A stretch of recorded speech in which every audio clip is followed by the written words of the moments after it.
Hai, Assalamualaikum warahmatullahi wabarakatuh. Bagaimana kabar kalian semua? Ya, kita bertemu lagi di perkuliahan risiko bisnis. Dalam video kali ini, saya akan menjelaskan tahapan dari analisis risiko, di mana tahapan pertama yaitu adalah identifikasi risiko. Nah, dalam video kali ini, saya juga akan membahas beberapa studi kasus atau contoh dari berbagai risiko dari berbagai komoditas. Dan juga nanti kalian akan bisa berdiskusi dengan saya di Google Classroom. Jadi terus disimak ya video dari saya.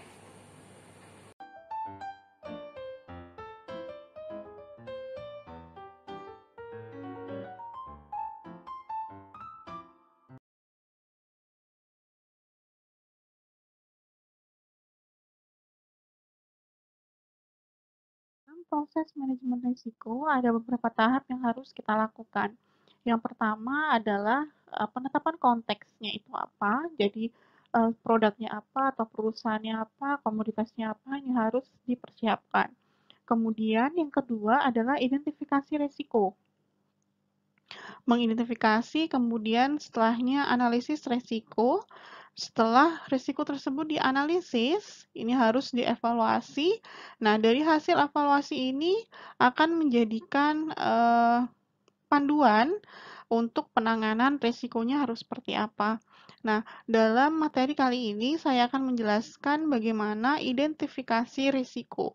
Jadi dalam identifikasi risiko ini ada beberapa cara dan juga ada beberapa metode bagaimana untuk bisa mengidentifikasi risiko itu sendiri.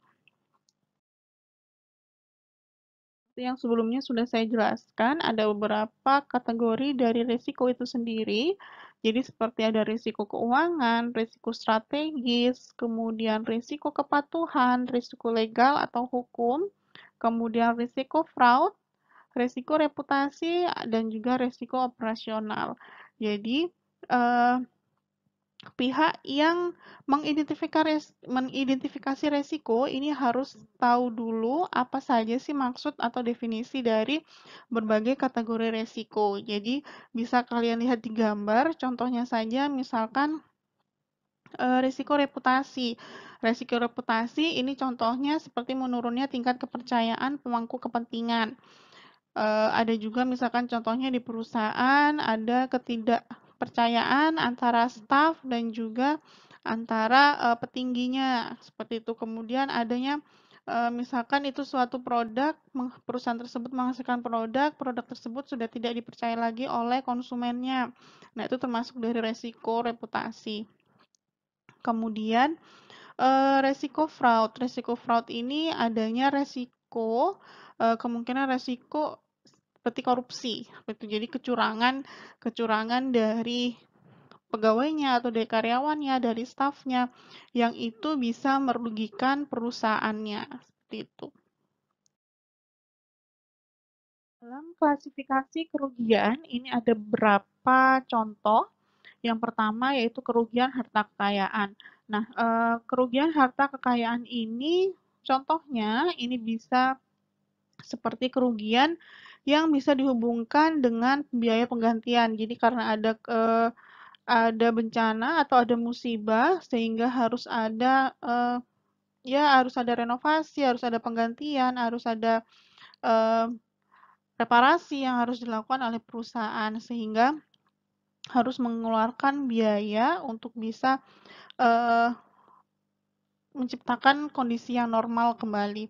Kemudian ada kerugian yang tidak dapat langsung dihubungkan dengan peristiwa yang terjadi. Contohnya seperti tidak berfungsinya lemari pendingin karena ada kejadian seperti listrik yang mati, kemudian sehingga barang-barang atau produk yang terdapat di lemari pendingin tersebut itu rusak. Nah, kemudian ada kerugian pendapatan seperti penghentian kegiatan sementara disebabkan karena tidak boleh ditempati ruangan kerjanya. Nah, ini juga termasuk kerugian. Jadi tidak melakukan aktivitas atau tidak bisa melakukan aktivitas sesuai dengan biasanya itu juga termasuk kerugian. Nah, kemudian ada kerugian kewajiban kepada pihak lain. Jadi contohnya kewajiban akibat dari kesalahan dari bisnisnya. Misalkan ada kecelakaan, kemudian perusahaan tersebut harus ganti rugi kepada penumpang, misalkan, eee, ya ada penumpang yang cedera, harus bisa memberikan asuransi, memberikan uang duka, ya seperti itu. Jadi kewajiban yang, diberikan kepada pihak lain. Kemudian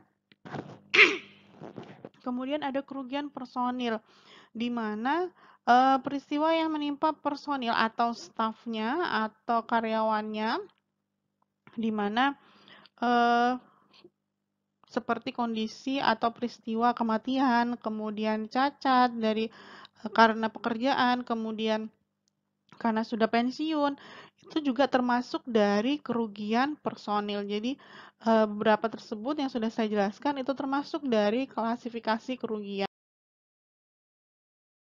Dalam tahapan identifikasi resiko, ini ada beberapa tahap. Yang pertama yaitu membuat daftar atau checklist dari semua kerugian yang menimpa bisnis tersebut atau perusahaan tersebut.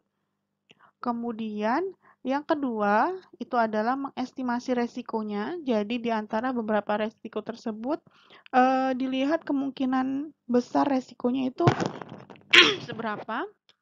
Kemudian yang ketiga, ini adalah menentukan teknik atau metode identifikasi resikonya itu seperti apa. Nah, untuk estimasi resiko sendiri, ini terbagi 3, yaitu ada tinggi, sedang, dan juga rendah. Nah, untuk estimasi resiko yang rendah, ini biasanya pengaruhnya itu kecil terhadap strategi organisasi atau terhadap perusahaan. Kemudian signifikansinya itu rendah terhadap kepentingan dari stakeholder-nya. Nah, kalau misalkan dilihat dari keuangannya, nah keuangannya ini juga harus dilihat juga dan yang menentukan itu adalah perusahaan. Jadi perusahaan akan menentukan eh, nominal berapa sih itu termasuk estimasi yang tinggi, sedang atau rendah. Jadi eh, misalkan dari nominal yang ditetapkan tersebut ini berada di bawahnya, berarti dia termasuk rendah. Nah, untuk estimasi resiko yang sedang, jadi untuk pengaruh dan juga signifikansinya ini masih lebih tinggi dari situasi yang estimasi resiko rendah. Kemudian untuk yang dampak keuangannya ini berarti dia masih ada kisarannya antara eh, nominal berapa dan sampai nominal berapa, yang mana nominalnya itu ditentukan oleh perusahaan.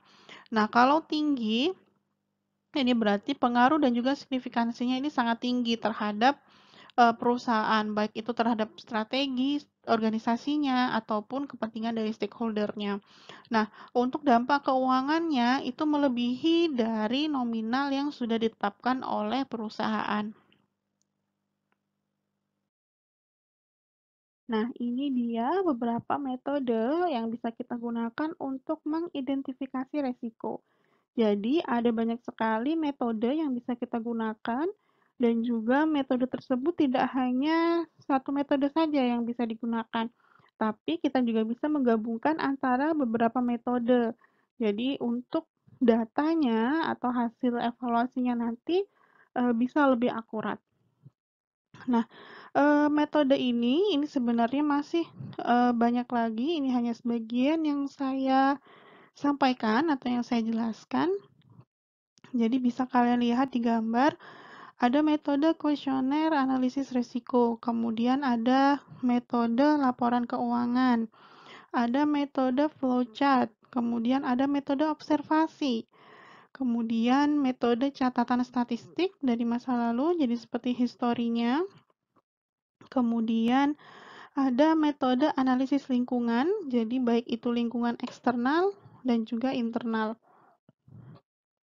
Kemudian ada metode lagi, ada metode checklist. Kemudian ada metode FMEA, FTA, ETA, JHA. Nah, apa itu semua? Saya akan jelaskan satu persatu. Nah, untuk metode kuesioner analisis risiko. Jadi metode ini biasanya menggunakan daftar pertanyaan. Jadi untuk pertanyaannya ini sudah disiapkan oleh si peneliti atau yang berkepentingan. Jadi, kemungkinan untuk pertanyaan terlupa itu sedikit sekali. Jadi sudah ada pertanyaannya, sudah tahu poin-poin yang akan ditanyakan, dan dari jawaban-jawaban tersebut ini bisa memberikan petunjuk untuk bisa mengidentifikasi resiko dari perusahaan tersebut. Kemudian ada metode laporan keuangan. Nah, jelas sekali kalau misalkan metode laporan keuangan ini berarti melihat dari neraca laporan keuangannya. Jadi mengidentifikasi semua resiko yang berkenaan dengan harta, hutang, dan juga ya lainnya. Nah, dalam laporan keuangan ini juga bisa melihat ramalan keuangan dan juga anggarannya. Jadi bisa dilihat histori keuangan yang lalu dan juga bisa meramalkan untuk keuangan atau juga anggaran di masa depan. Kemudian selanjutnya ada metode flowchart. Nah, metode flowchart ini menggambarkan seluruh alur atau operasi dari perusahaan yang bersangkutan atau bisnis atau sektor apa. Biasanya itu dimulai dari bahan mentahnya, kemudian produksinya, kemudian pengolahannya seperti apa, kemudian sampai ke konsumen atau ke suppliernya itu seperti apa. Ini harus ada alirannya atau alurnya.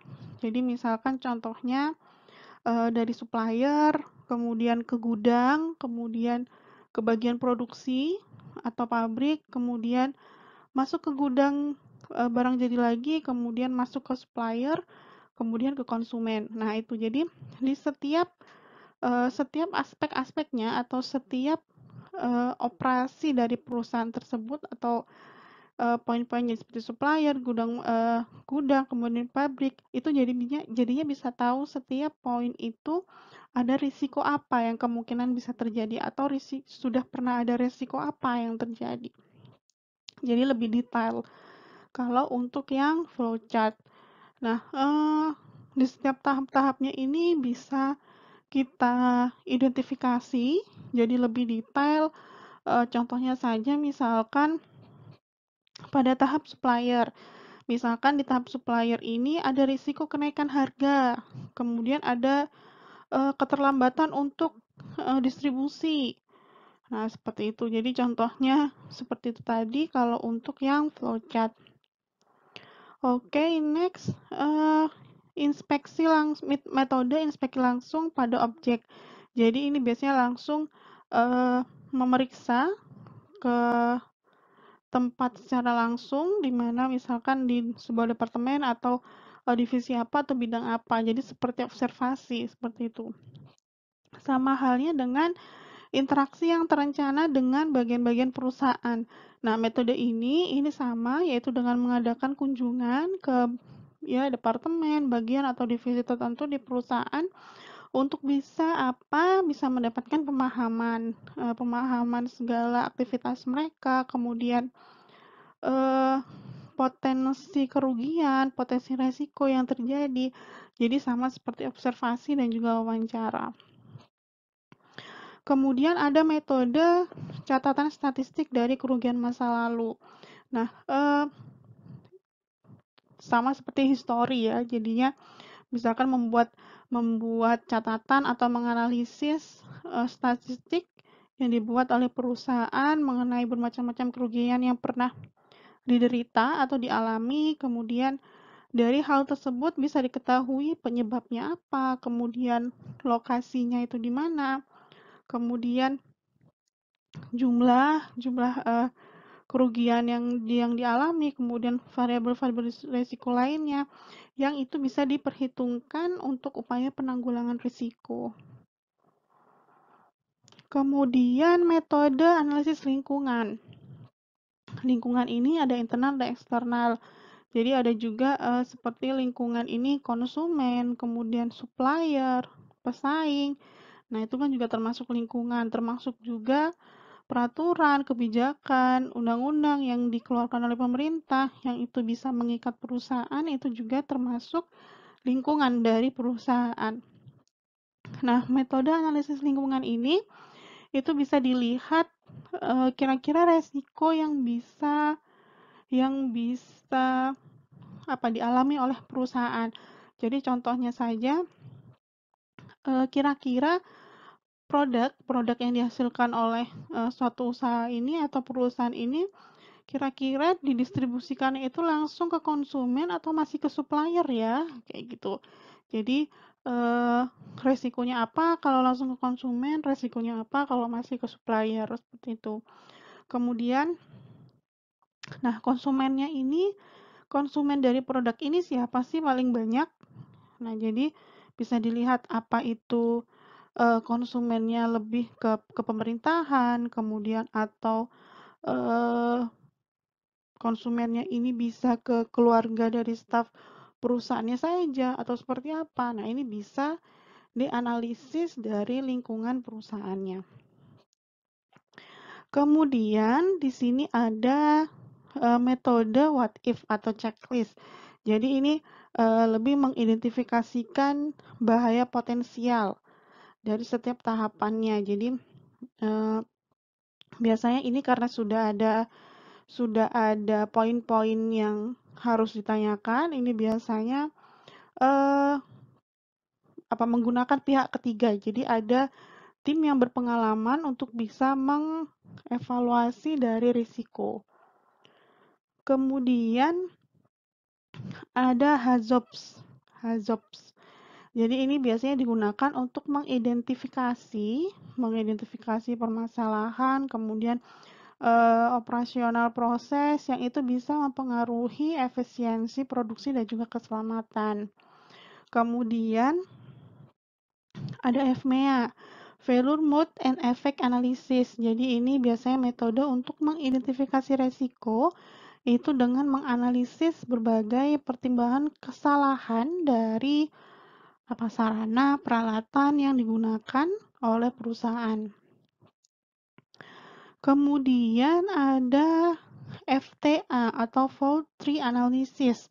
Jadi ini biasanya teknik yang bisa digunakan untuk memprediksi atau sebagai alat investigasi setelah terjadinya kecelakaan atau kerugian. Nah, untuk ETA, Event Tree Analysis. Nah, ETA ini adalah metode yang bisa menunjukkan dampak yang mungkin terjadi dengan diawali oleh identifikasi pemicu kejadiannya. Jadi, mengidentifikasi dulu pemicu kejadiannya itu apa. Kayak gitu. Kemudian prosesnya dalam setiap tahapan yang menimbulkan terjadinya kerugian itu seperti apa. Itu dianalisis dulu. Kemudian ada JHA, Job Hazard Analysis. Jadi ini metode yang fokus pada tahapan pekerjaan. Jadi mengidentifikasi bahaya sebelum suatu kejadian yang tidak diinginkan itu muncul. Jadi hampir mirip seperti yang ETA, yang mana ini mengidentifikasi bahaya sebelum kejadiannya itu terjadi, kayak gitu. Kemudian ada qualitative risk assessment. Jadi ini lebih kompleks ya kalau untuk yang metode yang ada di bawah ini. Jadi yang digambar ini lebih kompleks untuk pengidentifikasiannya, jadi lebih detail. Nah, kalau yang qualitative risk assessment ini pendekatan nilai resiko yang mana terhadap suatu sistem. Biasanya dia memberikan adanya beberapa skor kualitatif seperti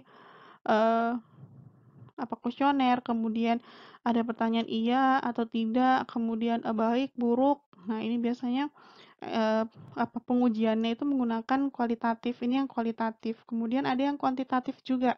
Kuantitatif ini ada semi kuantitatif, ada yang kuantitatif. Nah, kalau yang semi ini biasanya untuk mendapatkan rate event. Jadi menggunakan permodelan untuk kejadian tertentu. Jadi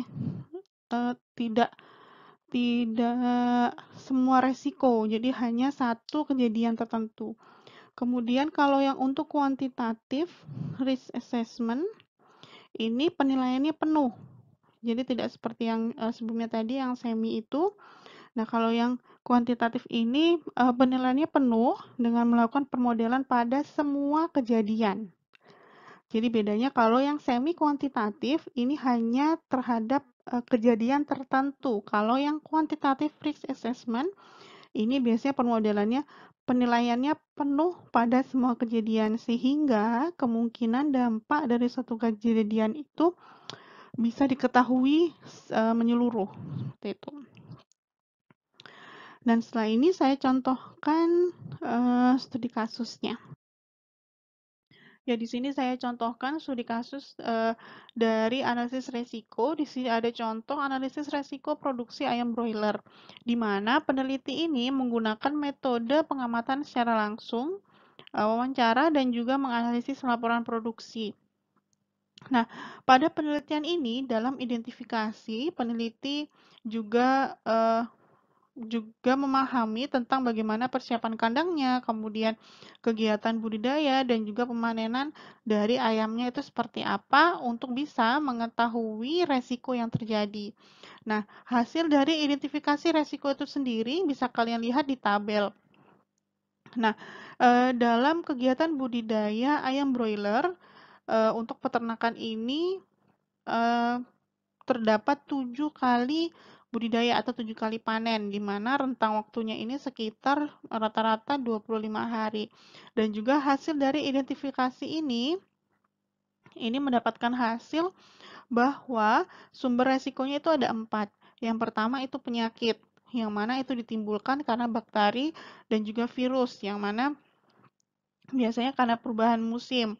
Dan juga karena kebersihan kandang dan juga dari metabolismenya dari ayam itu sendiri juga. Kemudian yang kedua itu sumber resikonya dari hama predator, di mana karena di sini ruangannya itu terbuka sehingga ada beberapa hewan predator seperti kucing dan juga musang yang dia menangkap dari ayamnya sehingga ayamnya mati.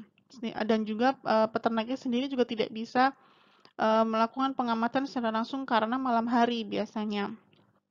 Kemudian sumber resiko yang ketiga itu karena cuaca. Nah, ketika musim penghujan ini biasanya suhunya atau kelembabannya itu tinggi sehingga meningkatkan penyakit. Musim kemarau itu juga. Nah, ketika penguapannya itu meningkat, suhunya meningkat, biasanya ayamnya ini cepat dehidrasi. Jadi, kalau misalkan terlambat untuk airnya itu biasanya akan mati. Kemudian karena peralihan musim. Nah, peralihan musim pun ini juga bisa berpengaruh kepada ayamnya. Ayamnya bisa stres, kemudian bisa lebih mudah untuk terserang penyakit. Kemudian yang sumber resiko keempat. Nah, sumber resiko keempat ini adalah kepadatan ruangan. Jadi ketika jumlah ayam yang melebihi dari kapasitas yang semestinya sehingga sirkulasi udaranya itu menjadi tidak baik untuk ayamnya. Nah, ketika sumber resikonya itu sudah diketahui, ini harus bisa seberapa besar sih resikonya. Nah, ini bisa dilihat dari tabel yang di bawah. Jumlah kematiannya karena penyakit itu berapa, karena hama predator berapa, dan karena kondisi cuacanya itu berapa, dan karena kepadatan ruangannya itu berapa. Nah, bisa kalian lihat, saya contohkan untuk yang misalkan panen ke-6. Nah, di sini ada jumlah kematian karena penyakit 1839. Kemudian kematian karena hama predator 33, kematian karena kondisi cuaca ini 21, dan karena kepadatan ruangan ini 175. Sehingga kalau misalkan di total dalam 1 tahun, ini yang paling banyak atau risiko tinggi, ini karena sumber risiko penyakit, yaitu sebesar 4.153. Dan juga untuk yang paling rendah, ini jumlah kematian karena kondisi cuaca yaitu sebesar 339. Nah, ini adalah contoh hasil dari identifikasi sumber resikonya dan juga resikonya. Nah, ini hasil dari identifikasi ini bisa dilanjutkan pada tahap selanjutnya untuk menganalisis risiko. Itu tadi adalah penjelasan saya tentang tahapan identifikasi resiko. Nah, sekarang silakan kalian tuliskan di kolom komentar atau di kolom diskusi di Google Classroom. Nah, pada artikel yang kalian dapat nih dari tugas yang kalian resum, itu metode apa sih yang digunakan untuk mengidentifikasi resiko? Nah, silakan kalian tulis di kolom komentar ya. Jadi, silakan kalian menceritakan, berbagi kepada saya dan juga teman-temannya hasil dari tugas kalian. Oke? Setelah ini saya akan menjelaskan beberapa contoh dari resiko dari berbagai sektor. Oke? Kali ini saya akan mencontohkan beberapa studi kasus resiko dari berbagai sektor. Di sini yang saya contohkan ada sektor bisnis pertanian dan perikanan, kemudian peternakan, makanan dan minuman, perhotelan, dan juga transportasi. Di sini ada resiko usaha perkebunan teh. Jadi ada beberapa resiko, di sini saya contohkan untuk resikonya, yaitu yang pertama adalah hama. Kemudian ada penyakit yang biasanya menyerang tanaman tehnya. Kemudian biasanya ada OPT yang itu bisa merusak tanamannya, baik itu akarnya, batangnya, ataupun bagian tanamannya lainnya sehingga tanaman tehnya ini tidak bisa tumbuh dengan sempurna ataupun mati. Kemudian ada karena cuaca. Nah, tanaman teh ini kan biasanya membutuhkan kondisi cuaca yang sejuk, tapi ada sinar mataharinya seperti itu. Jadi membutuhkan kondisi tertentu sehingga ketika kondisi cuacanya tidak bisa memenuhi kriterianya sehingga pertumbuhan dari tanaman tehnya itu tidak bisa sempurna. Dan juga karena sumber daya manusianya. Jadi SDM pun ini juga termasuk di berbagai sektor ya, untuk termasuk di resiko usahanya karena pengalaman, kemudian pengetahuan, keterampilan, keuletan itu menjadi poin utama dalam sebuah usaha ataupun juga organisasi, di mana ketika pengalaman yang rendah, kemudian tingkat keterampilan atau pengetahuan yang rendah, ini akan bisa meningkatkan nilai resiko dari usaha tersebut, seperti itu. Ini adalah resiko usaha peternakan ayam. Jadi yang sudah tadi saya jelaskan, untuk resiko usaha peternakan ayam ini biasanya paling banyak untuk resiko yang terjadi yaitu itu karena hama predator, penyakit, kemudian kepadatan ruangan dan juga cuaca sehingga uh, untuk tingkat kematian itu sangat tinggi karena eh, empat poin ini. Jadi karena hama predator, penyakit, cuaca, dan juga kepadatan ruangan. Selanjutnya di resiko usaha transportasi. Ya, kita tahu sendiri selama 1 tahun terakhir ini karena adanya musibah, ada pandemi, sehingga untuk usaha transportasi ini sangat menurun drastis. Nah, selain dari resiko eksternal yang terjadi seperti bencana alam ataupun ya cuaca ekstrim ataupun adanya pandemi seperti ini, SDM ya lagi-lagi SDM itu menjadi salah satu sumber resiko. Jadi salah satu di sumber resiko usaha transportasi SDM ini juga menjadi sumber resiko. Kemudian teknologi transportasi ini juga termasuk di resiko usaha transportasi. Kemudian resiko eksternal itu juga termasuk misalkan kerusakan sarana. Jadi ada beberapa penumpang yang suka coret-coret, yang suka usil tangannya. Nah, itu menjadi juga termasuk resiko. Kemudian cuaca ekstrim, bencana alam, seperti yang kemarin kita tahu ada pesawat yang jatuh. Nah, itu termasuk dari resiko dari perusahaan transportasi itu. Kemudian keselamatan penumpang karena adanya tindak kriminalitas, kemudian adanya gangguan dari eksternal. Contohnya aja seperti contoh di kereta api. Jadi terkadang ada di daerah-daerah tertentu yang dia ada apa sih, orang-orang usil yang melempari batu ke arah kereta. Nah, itu contohnya adalah salah satunya keselamatan penumpang. Kemudian misalkan adanya kecelakaan, itu juga termasuk dari resiko transportasi pada keselamatan penumpang. Kemudian adanya kebakaran, kemudian kemacetan. Nah, kemacetan itu juga termasuk resiko loh ya. Jadi misalkan karena macet ini bisa jadi terlambat, kemudian berpengaruh ke konsumennya, ini bisa melakukan tindakan misalkan dia marah-marah. Nah, itu juga termasuk resiko. Kemudian, nah ini juga yang penting, naiknya harga bahan bakar.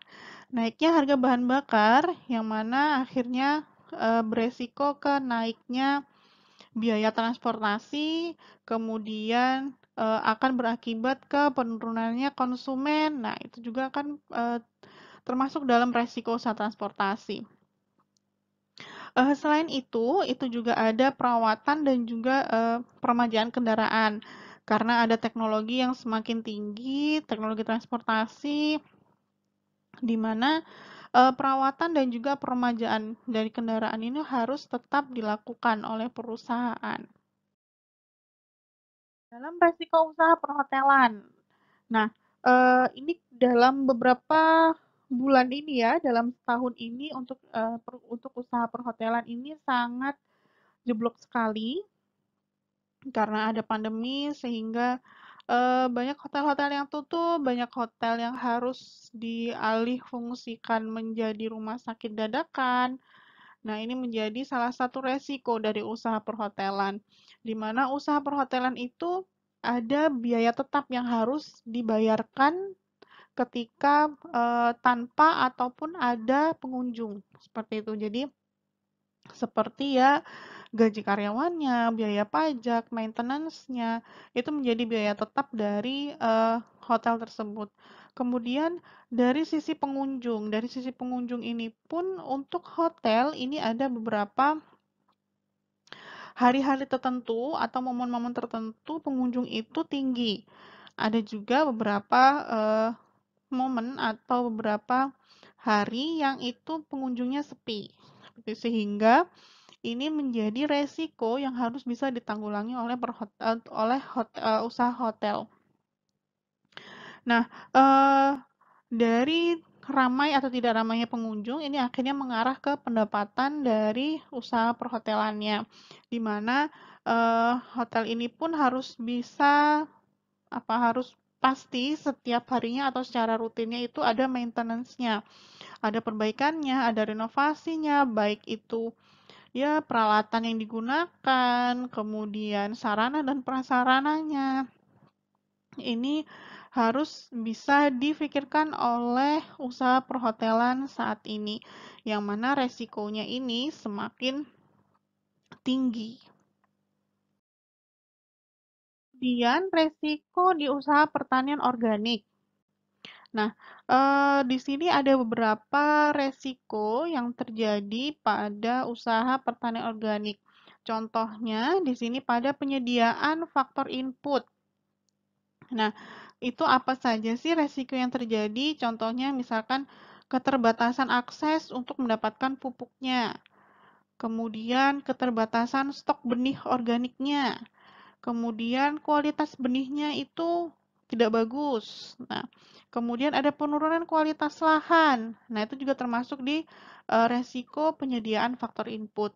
Nah, kemudian pada klasifikasi resiko di penyemaian. Nah, benihnya di sini yang ditanam itu tidak tumbuh. Nah, itu termasuk dari resiko. Kemudian ada hama yang menyerang. Kemudian ada kesalahan jadwal untuk penyemaian. Nah, itu termasuk di resiko dari penyemaian.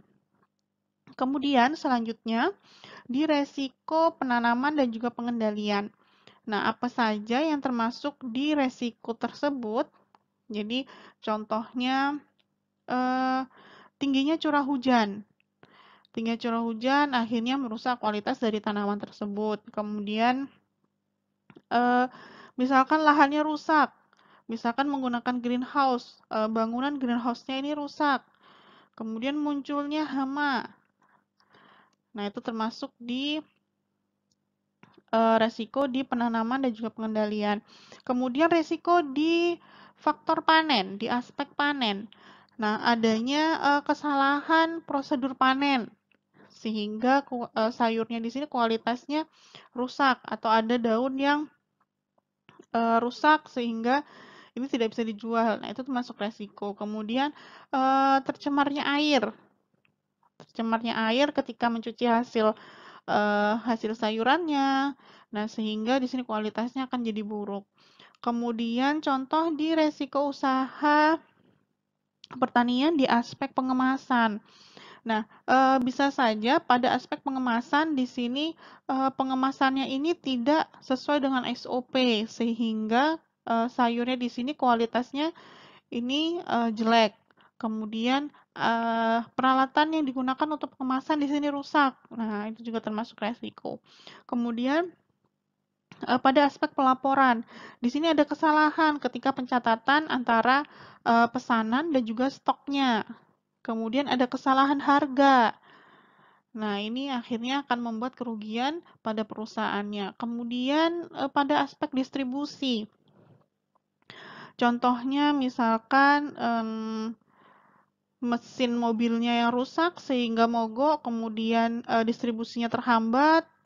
Nah, ini akhirnya bisa merugikan perusahaan. Nah, itu adalah contoh dari resiko usaha pertanian organik. Jadi, tergantung dari komoditasnya juga, tergantung dari perusahaannya juga. Ini adalah contoh saja. Jadi, biasanya untuk resiko pada usaha pertanian organik itu ada beberapa aspek ini yang terjadi resikonya. Resiko usaha di perikanan. Nah, di sini saya contohkan, di sini ada ikan patin. Jadi, apa saja sih resiko yang terjadi pada perikanan ikan patin? Jadi yang ya lagi-lagi adalah keterampilan dari tenaga kerja atau SDM-nya, di mana harus mempunyai pengetahuan yang cukup untuk bisa budidaya ikan patin, di mana dari pembenihan, kemudian dari perawatan, itu harus mempunyai ilmu tersendiri untuk bisa mendapatkan ikan patin yang berkualitas. Kemudian ada resiko kanibalisme. Nah, ketika stok makanannya habis, maka ikan patin itu biasanya akan berubah menjadi kanibal. Jadi memakan temannya sendiri seperti itu. Ketika pemilik ini telat untuk memberikan makanannya. Kemudian kualitas airnya. Nah, kualitas airnya ini juga sangat mempengaruhi dari kehidupan ikan patin. Kemudian musim hujan. Musim hujan ini biasanya akan semakin banyak untuk pembenihannya, sehingga cadangan makanannya ini akan cepat habis. Seperti itu. Jadi, akhirnya mengarah ke kanibalisme. Kemudian kalau musim kemarau, ini biasanya untuk pembenihannya ini menurun. Sehingga banyak yang gagal seperti itu. Kemudian ada resiko kerusakan peralatan teknis. Jadi ada beberapa alat atau sarana prasarana yang digunakan itu rusak. Kemudian ada penyakit. Nah, ini yang bisa menyebabkan ikan patin tersebut itu mati. Itu tadi penjelasan saya tentang contoh-contoh studi kasus pada berbagai sektor. Jadi kali ini saya ingin kalian menuliskan lagi di kolom diskusi, di kolom komentar di Google Classroom. Jadi pada artikel yang kalian review itu, resiko apa sih yang dihadapi? Nah, jangan lupa menyertakan sektor apa atau komoditas apa, perusahaan apa, produk apa. Silakan kalian tuliskan itunya, kemudian tuliskan resikonya apa yang dihadapi. Jadi jangan lupa tulis komentar kalian, tulis hasil review kalian, risiko apa yang dihadapi pada artikel yang sudah kalian dapatkan. Jangan lupa tulis di kolom komentar ya. Ya, sekian penjelasan dari saya. Sampai ketemu di video selanjutnya. Sehat selalu. Terima kasih. Wassalamualaikum warahmatullahi wabarakatuh.